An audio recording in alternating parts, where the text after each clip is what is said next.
Thank you all very much. And as we often say, David Berman is a hard act to follow. So just, keep that in mind.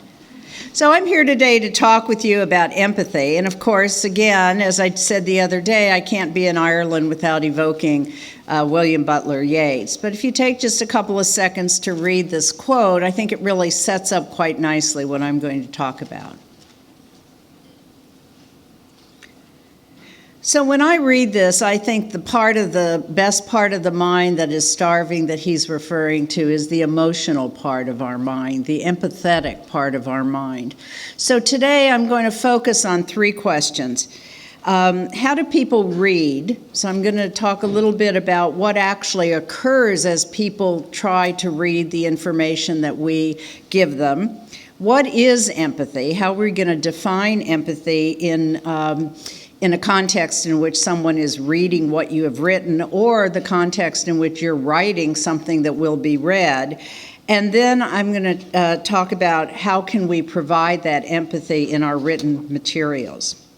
So how did I get interested in this topic? So some of you have heard me talk on this before, but many years ago I was hired by a large investment firm in the United States to help them do some research on a letter. This is a letter that goes to all close coming retirees. So at the age of 70 and a half, by law, they have to take a certain amount of money out of their retirement fund. It's an Internal Revenue Service requirement.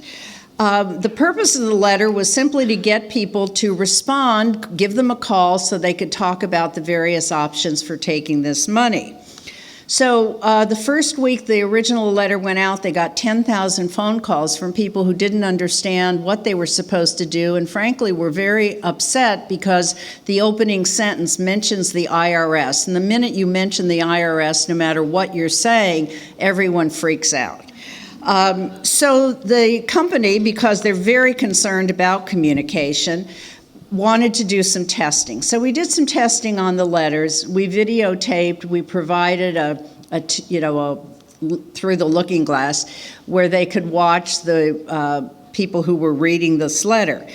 The thing that they were shocked by was not that people were confused. They were shocked by the extent of the emotional reactions people were having to reading these letters.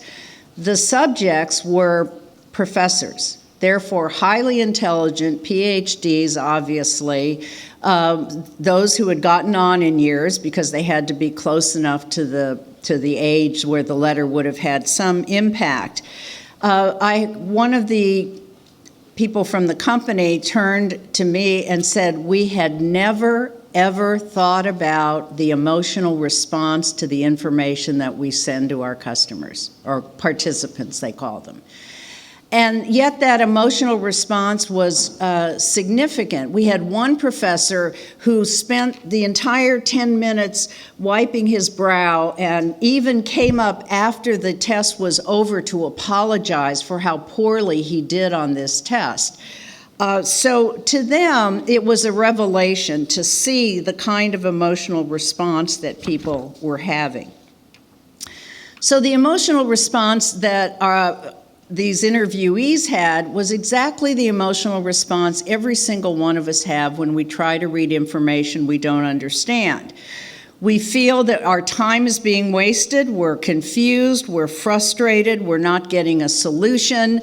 I think the person on the left there screaming must have been the person on the telephone with their cable company trying to figure out their cable bill. But in all of these situations, your response as theirs is an emotional one. The emotional response that all of us try to engender in our clients or in our customers or in the people that we write for is so that they can find easily and quickly what they need. That's obvious. They can understand what they find. That's obvious. Maybe they can learn something new and helpful. That's obvious. But also, we want them to feel good about the interaction they've had with the text or the website. So how do we achieve that? So the first question, how do people read? So we know the answer to that. People don't read much. I'm going to explain a little bit the difference between what people read and what they don't, but a lot of studies show that people want instant gratification. So if they don't find the answer to their question or they don't find what they're looking for almost immediately, they will spend less than 5 seconds on a website. They will read less than 20% of the information they find, and they will remember only 10% of it. And that's why many people, and myself included, have to constantly go back to a website to be reminded of the information. We all know that people skim pages, they look for highlighted keywords, they look for meaningful headings, they look for scannable lists, short paragraphs, etc. However, there are situations in which people actually must read the information. For instance, a few years ago, there was a big lawsuit over car seat instructions because a few children had died in car accidents because the instructions were so confusing that people were unable to put the car seat in a manner that would protect their children. So serious consequences. But people do read retirement information. They do read about their health benefits. If they're involved in any kind of instructional or process activity, they have to read that information. So what is one of the problems we're facing even when the information is vital to someone's life? So people spend, I'll pull a David Berman. How much time do you think people spend in general with our attention span? How long do we focus or place our attention on pretty much anything these days? 30 seconds. 8 seconds. Okay. All right, so I don't have a book to give away yet, but the 8-second person, so 8.25 seconds. So, I mean, you think about it, even when you're walking through the crowd and you're saying hello to people, you're lucky sometimes if you get 8 seconds of real attention from someone, right? It's sort of, hi, how you doing? Well, very interestingly enough, how much time do you think a goldfish spends focused or giving its attention to something? Somebody's been reading my notes. 9 seconds. So we have less of an attention span than a goldfish. So just, so we know where we are on the evolutionary scale. The average time the person takes watching one internet video, 2.7 seconds. That's how much time you've got to engage them. All right, so we know that we have this issue of attention. But when people come to a situation in which they actually do have to read, what is that reading process? So I'm going to put a slide up here, and I've decided that every presenter has the right to give you one slide that you won't be able to actually read. So this is mine. So it's ironic, of course, because it's a slide about reading, but there you go. So when we come to the activity of reading, which actually is the topic I think we need to talk more about, how do people actually read? We know how we write, but how do people actually read? So people tend, we know this, to preview the text. So they look for information. They sometimes make a plan for how they're going to read it. Where are they going to start? Where are they, how long are they going to be engaged? They activate a variety of areas in their brain. They predict what information might be coming next. They even predict what letters. So you can often give people a few words, and they can pretty much tell you what the next word is going to be because we have a predictive ability when we read information. We're constantly solving the definitions of things. We're summarizing, we're questioning, and then after reading the text, we reflect, maybe we remember, maybe not. But reading as an activity is extremely complex and extremely difficult. And interestingly enough, when we look at a picture of the brain, we will see that over in the temporal lobe, you can see down there on the right-hand side, that emotions and language come from the same part of the brain. So in our ability to use language, to create language, to read language, we are constantly engaging our emotions. And research will show that we make decisions with our emotions and we use data to justify that decision.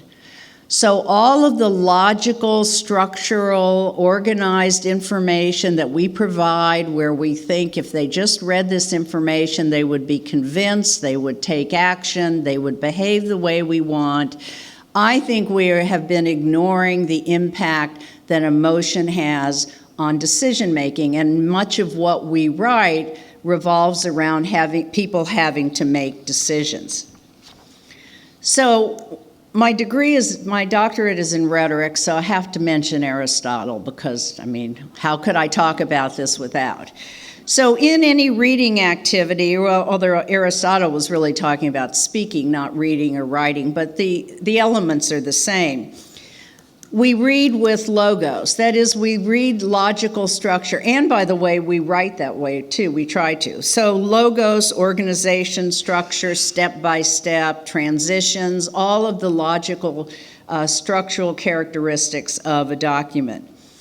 We also read with ethos. So ethos is trust and authority. So how much do we trust the information? How much do we trust the authority? And that helps us also determine whether or not we're going to act upon that information. Finally, pathos. And you'll note that I've put pathos at the top because, as I just said, pathos and empathy, or emotion, will change behavior before logic and information will.